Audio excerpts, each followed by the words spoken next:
Hello, this is Reverend Wayne S. Pierce for the Free America Radio Network, and this is an extended 2-minute commentary. I don't know why I call it an extended 2-minute commentary. It's going to be longer than 2 minutes.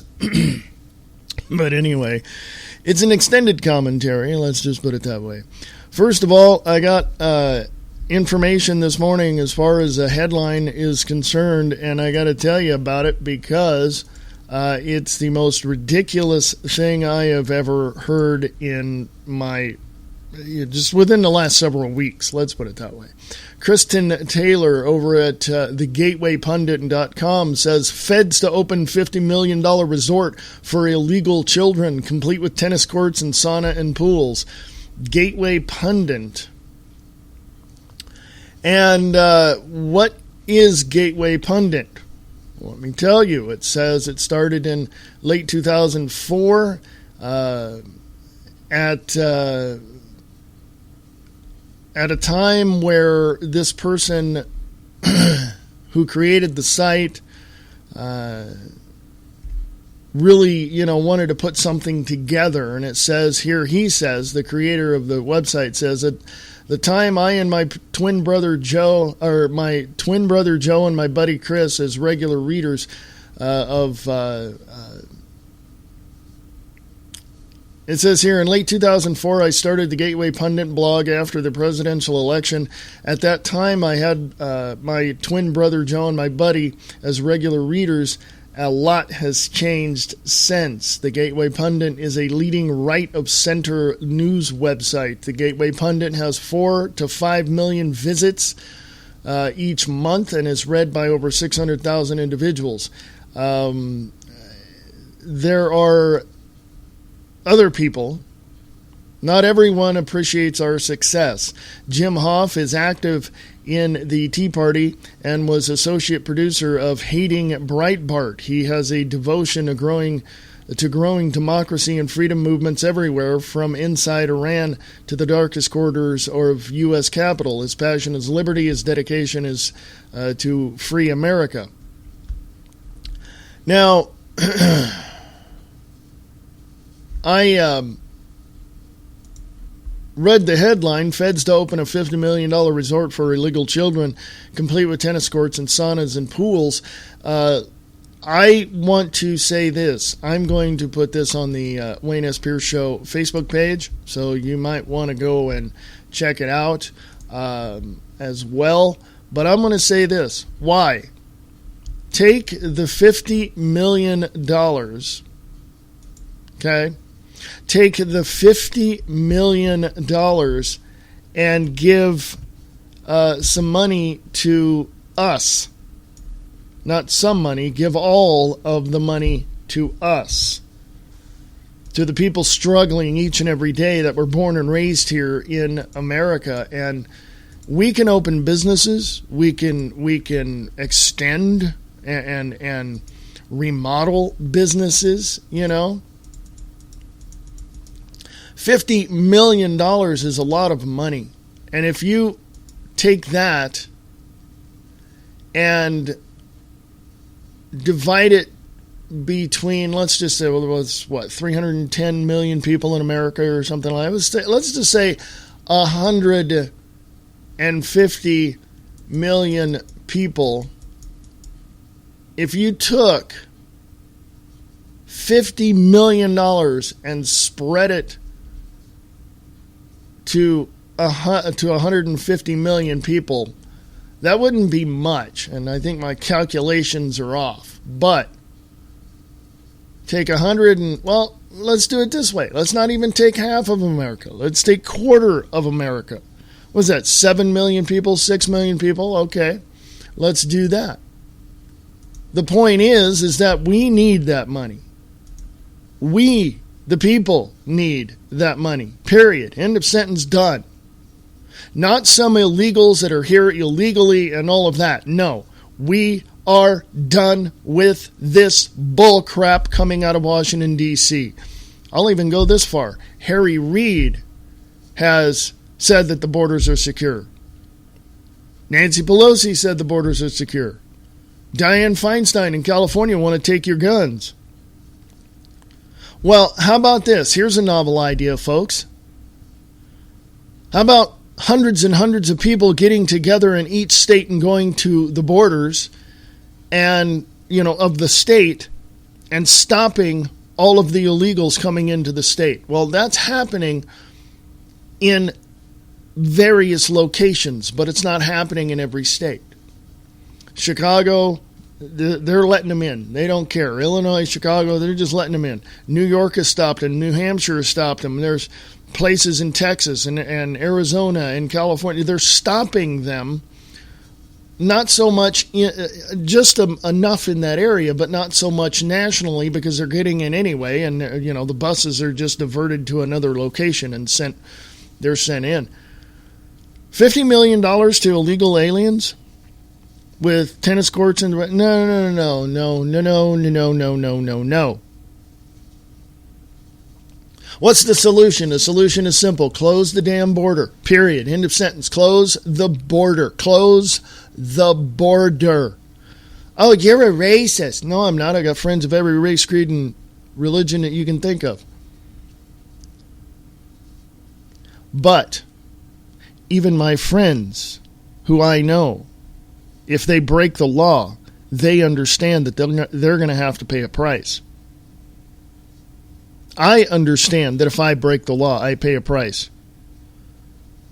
These illegals don't really get that. These illegals don't really care. These illegals basically were invited here by the Obama administration.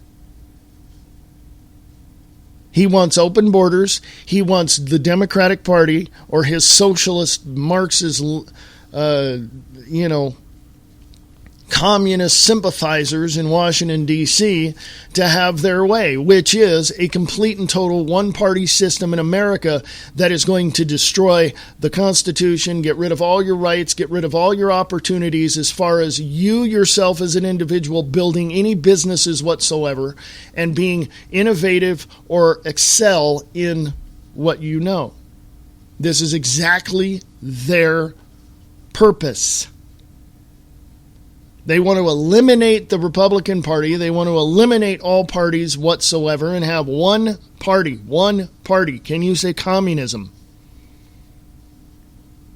Because this is it. You don't work for yourself. You work for the state. Go email people in Russia if you can. If you know Russian people that have come over here to get away from that, you ask them.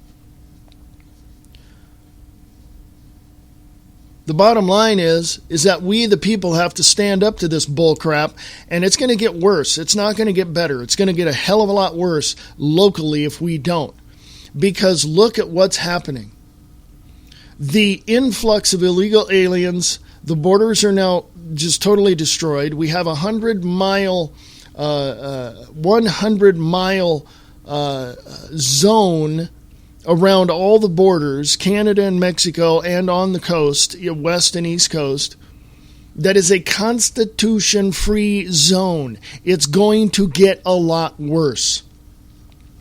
It's pushing from the outside in. It's going to destroy you. It's going to destroy everything about freedom and liberty and sovereignty in this country, and it's going to take away your individual rights. And now, in Detroit, the United Nations is stepping up to take care of those people. I don't know what they're going to do. Honestly, do not know what they're going to do. But the UN is now going to get involved in the water issue in Detroit. The United Nations is also going to get involved in the border crisis, meaning they're standing on the side of the illegal immigrants, illegal aliens that want to be in this country. They want to destroy the United States of America as we know it. And if you don't think so, think again. Now, I hope that there are a lot of people listening to this. I hope that there are a lot of people that are coming to some understanding as to what this president is all about. Because if you don't get it now, folks, if you don't understand it now, you're going to suffer the consequences of your ignorance. Do you understand me? Myself and many other people have been crying in the wilderness to the people in the homes, figuratively speaking as a metaphor, and we've been telling you that there's something wrong, and here's what's wrong, and people are not listening. But here's the other aspect of this as well. We have people in Washington, D.C. who are listening. We have people in our states who are listening and who are taking part in the resistance of the illegal activity coming out of Washington, D.C. We do hear these people. And these people hear us, and they understand what's going on. And let me give you a number. The last number I saw, the last figure I saw, was somewhere in the vicinity of about 75 to 80% of all military and all law enforcement in this country have now come to the understanding that we live in a police state, and they will actively defy any type of order coming out from their respective leaders. The military and law enforcement, I think it was in Marietta, California. They had that border crisis. A whistleblower in the Border Patrol said they're going to defy every single federal order coming down from Washington, D.C. They're not going to attack the protesters. They're going to do everything they can to stop and divert all of the illegals coming in to the United States. In Oracle, Arizona yesterday and the day before yesterday, a sheriff in that county was handing out constitutional, laws and stuff. And remember that he was this is what I hear. We need more constitutional sheriffs to step up and say enough's enough. Not in my backyard. This ain't happening. But we can't do it, or they can't do it alone without our help. We need to get together and, yes, we need to arm up, but peacefully, and discuss with the sheriff, hey, we're here to help you. We're peaceful. We're not going to do anything aggressively or assertively unless something happens, and then we will help defend you and defend the area. Now, I know that sounds like a total, that sounds totally insane. Why would anybody want to arm up and do that? No, folks, we're on the brink of a freaking civil war. Can you understand that one? And if you don't think that you're going to be rounded up out of your homes and taken to a facility, you better think again. From 1938 to 1943, or actually upwards to the end of World War II, which was in September of 1945, but just after that in 1946, for 8 years or more in America, we had detainment camps. If you don't understand that one, and if you can't remember your history, please go read about that. We had detainment camps for German Americans, Japanese Americans, Swedish Americans, Irish Americans, and Americans, you and I. There were a lot of things that we have to look at in our history, and we have to learn from it, or we'll be repeating everything that has happened before. Now, the good side of this, the positive side of this, the upside of this is this. We have had a civil war in this country because the Southeast wanted to secede from the nation. It wasn't about slavery. It was about an egotistical, arrogant individual who thought that everybody in the South needed their own country. This is what it was all about. Confederate President Jefferson Davis took his army and fought against the Union Army of President Abraham Lincoln and all of that, and totally got their ass handed to them, and they surrendered because Jefferson Davis was he didn't know what he was doing, basically, is what it was. And so we had civil wars, and we won, and we did what we did to grow this country in together, in cooperation with one another. Yes, we had to do this. This was 1861, folks. This was like almost 100 years after the War of Independence in 1776. So think about that one. We separated ourselves from a tyrannical country, England, the British rule. We separated ourselves from that through a war. And then we had a constitution developed in 1791, 15 years later after that, of course, in December 15th, 1791. And then 80 years later, or 70 years later, we have what?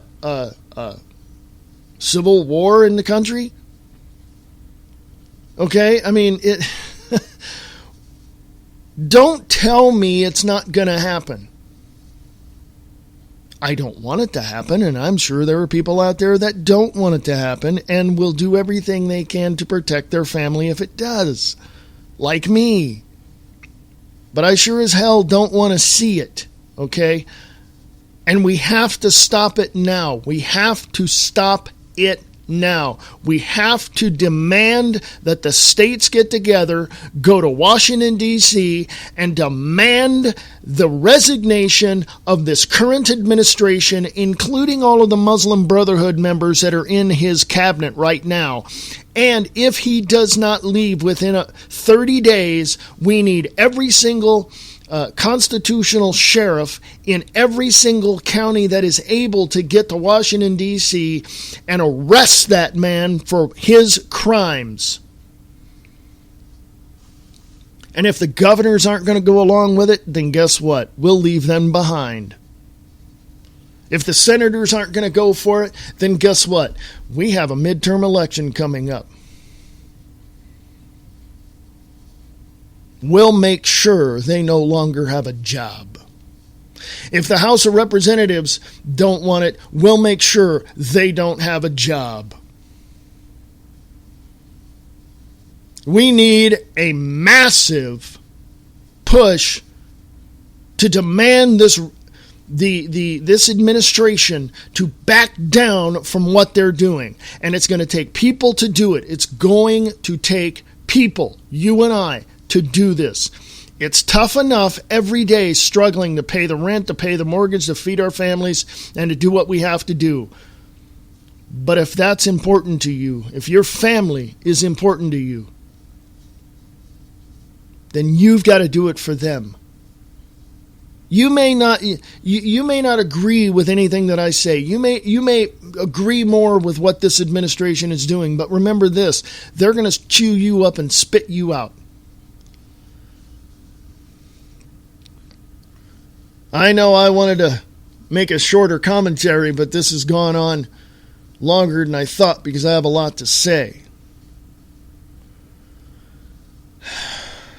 So I'm going to leave this as part one.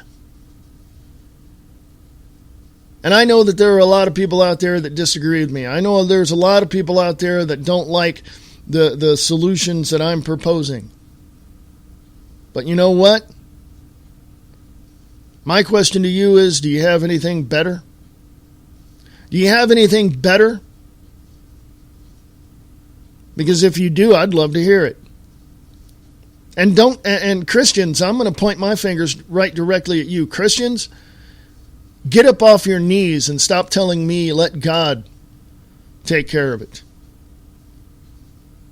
Do you think just for a minute you can get your head out of the clouds and understand what's going on around you?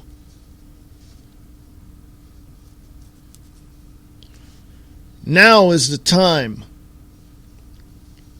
to stand up, to do what we need to do, and to take care of what we need to take care of, because it is in our best interest to keep the freedoms and liberties of this nation and to keep this nation as a sovereign nation, not a dictatorship like it is currently being led into. So this is the end of part 1 of the commentary, and when I get my notes together, and focus my attention on something, I will tell you more. This is the commentary for the 16th of July, 2014. This is Reverend Wayne S. Pierce for the Free America Radio Network. You can contact me by emailing me at freeamericaradio@usa.com, freeamericaradio@usa.com. You can also go to freeamericaradio.us for more information. Thank you.